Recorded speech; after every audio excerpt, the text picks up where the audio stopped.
That's the Langston River. Used to cut all the way to the wild. Think it was bad then.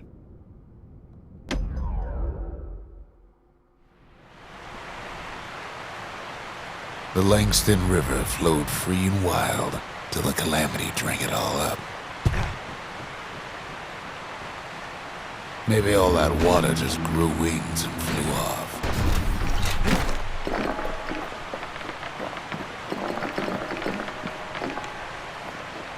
So I haven't mentioned it before, but all of the character models, the kid and all the enemies, do look like they're 3D, but they aren't.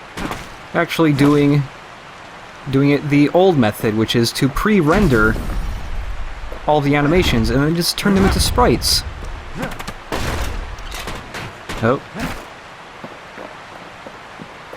Riverbank swarming with windbags.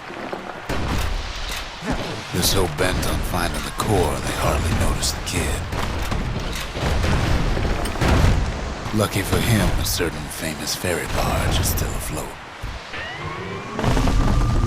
Weepin' Nellie. She sends some squirts crying home as she leaves port. Maybe Nellie knows the way to the core. Maybe she can slip right past all the clamor on the coast. Or maybe not. The security skiff pulls up portside. Nellie's just another windbag to those guns. Just then, the windbags notice who she's sailing with. They're pretty steamed about what happened at Cinderbrick.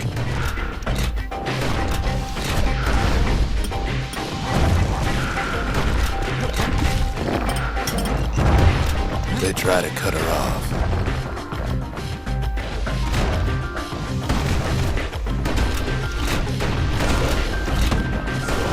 They try to slow her down.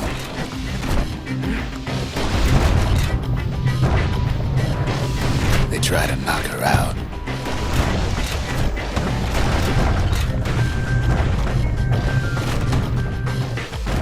Well, Weepin' Nellie tries harder. Try as she might, though, she hits a snag. Kid's gotta help her get untangled. Favors for favors.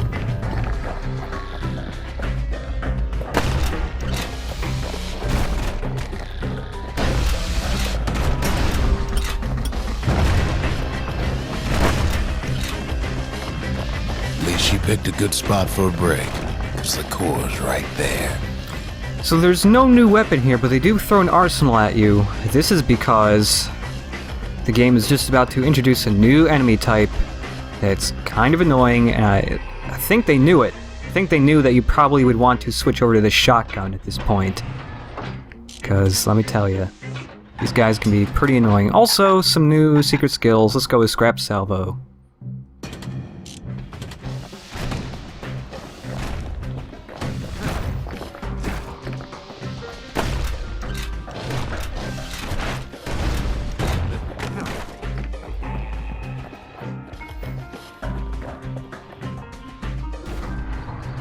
Then the kid hears an unusual sound, like 100 flapping wings. Peckers. So peckers are small enemies that swarm you in huge packs, sort of like the squirts, except they're a lot more annoying.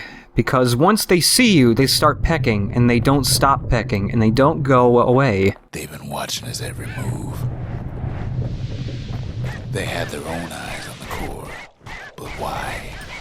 Well, kid ain't got time to think it over just yet. You can see that they burn through other enemies really fast.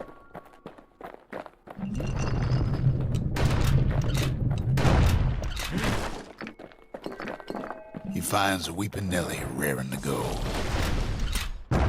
Turns out she's got a special surprise for when the waters get rough.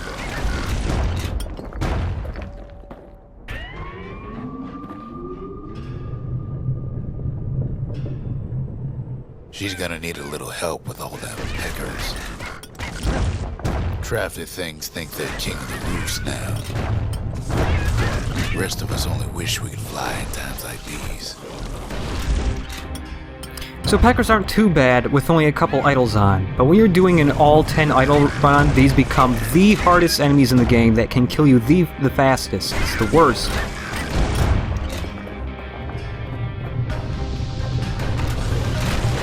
Security skiffs keep on coming starboard side. Don't seem to care what they shoot, as long as they hit something.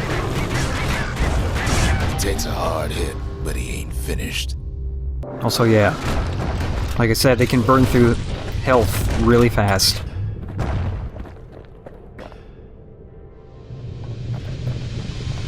The windbag's getting even better idea. Get aboard one of them skiffs like some kind of Ceylonian privateer. They aim to smash Weeping Nelly to splinters. Well, it all proves too much for poor Nelly.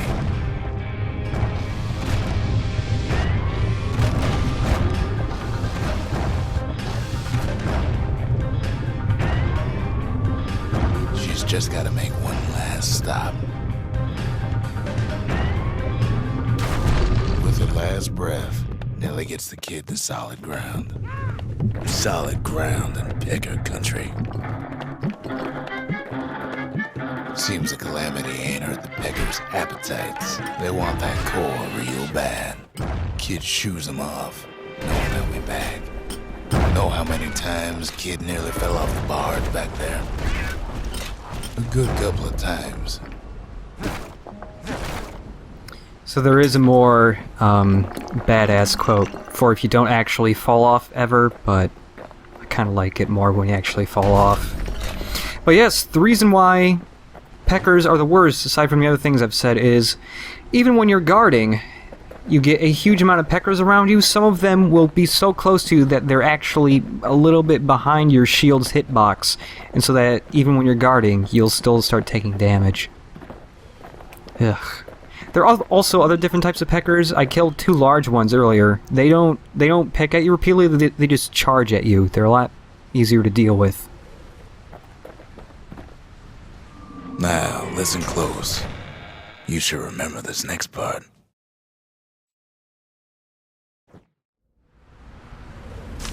Why go to Prosper Bluff?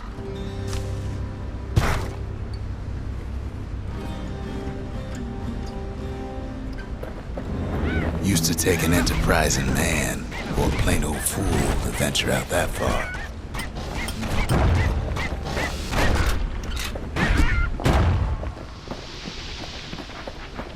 The city was the most beautiful place in the world. We all knew that. But on the other hand, some folks just yearn to see the things they're told they can't. And that's why you go to Prosper Bluff, ain't it?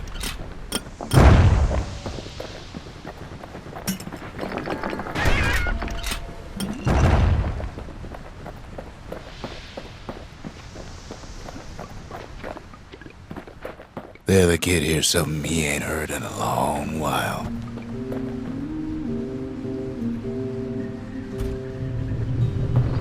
How's it go again?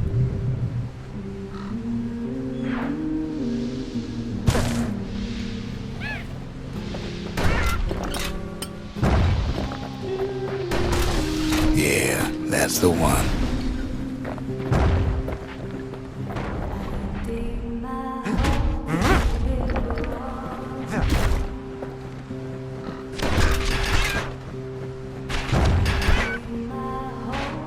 And that's the third type of Pecker. They just stay back and shoot needles at you.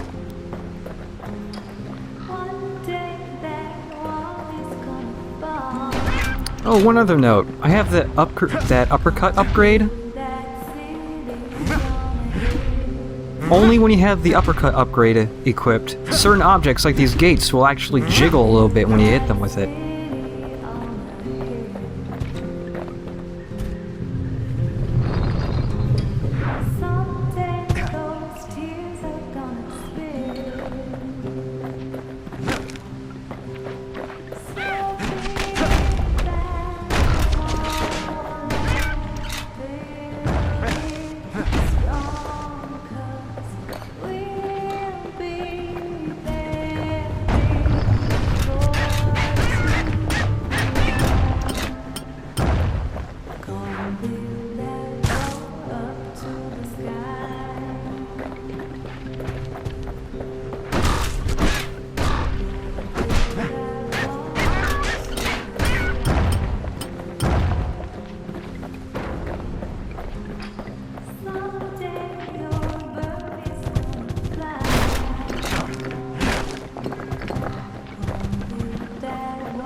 Also, shield countering doesn't really seem to work on the small peckers.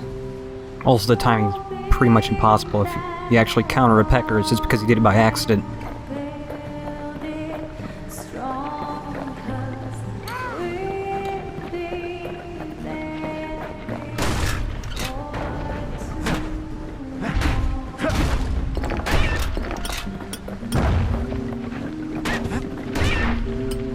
Whoops.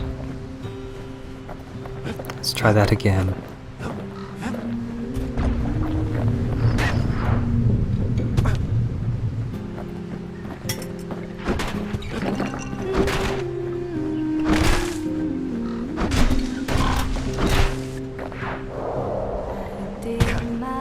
That was weird.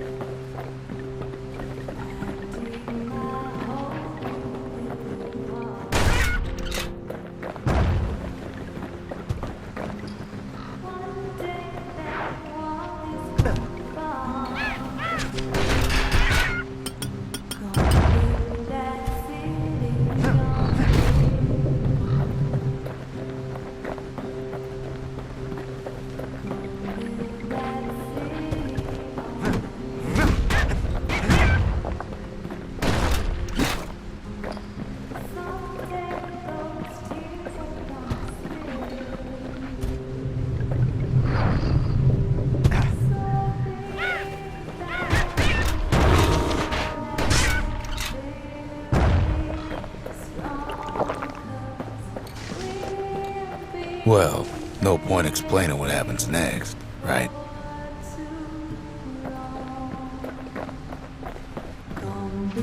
Suffice it to say, kid ain't coming home empty-handed.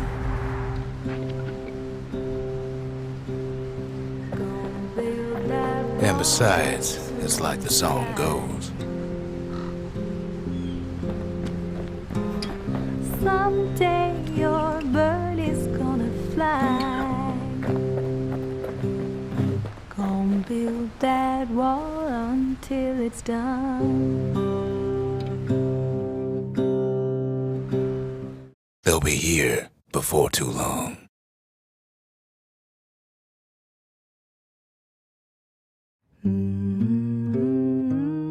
We darn near celebrated when the kid got back, didn't we? Zolf never thought he'd see a fellow Ura again. We become fast friends. Calamity has that effect on people. But there was more to be done. There was one last core to find. Kid's surprised when I tell him there's only one core left. I shouldn't have believed it either. Well, we only have one structure left, and it's the memorial.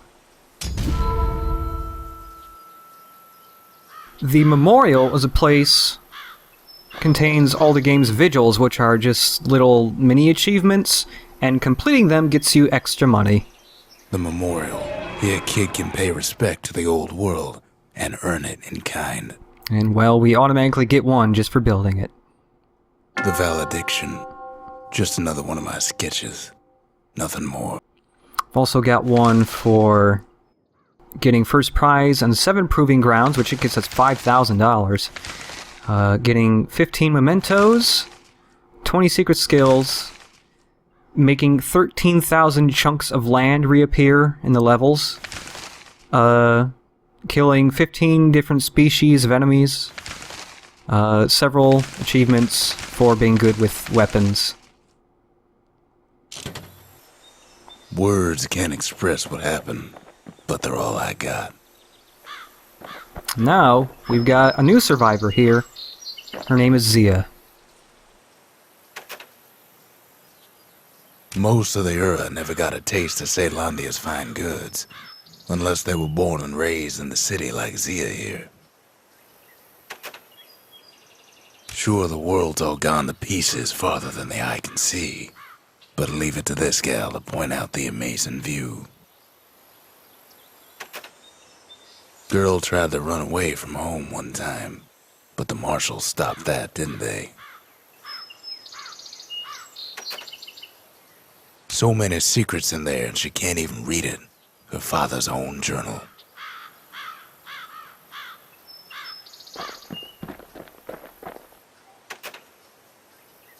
If only I'd known half the secrets of the Calamity were tucked away in that book, I'd have worked to translate it right away.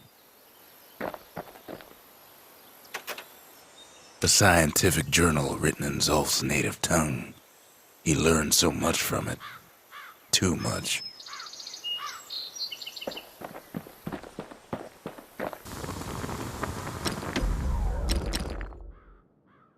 Well, here's an upgrade I really like for the scrap musket. It reduces the penalty to long-range damage. I don't know if it just completely takes it away, but the tail end of your shotgun hits will do almost as much damage as at point blank, which I really like when you combine it with the range upgrade. To master the musket, you gotta get rid of the recoil.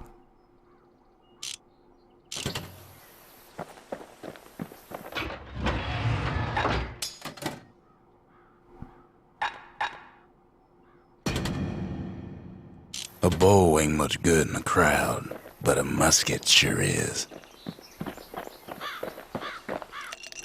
Let's see, are there any more that we could try out? No, we've tried them out. Tried all of them out. A sip of lunkhead liqueur will toughen you up. Too bad it's like drinking a saddlebag.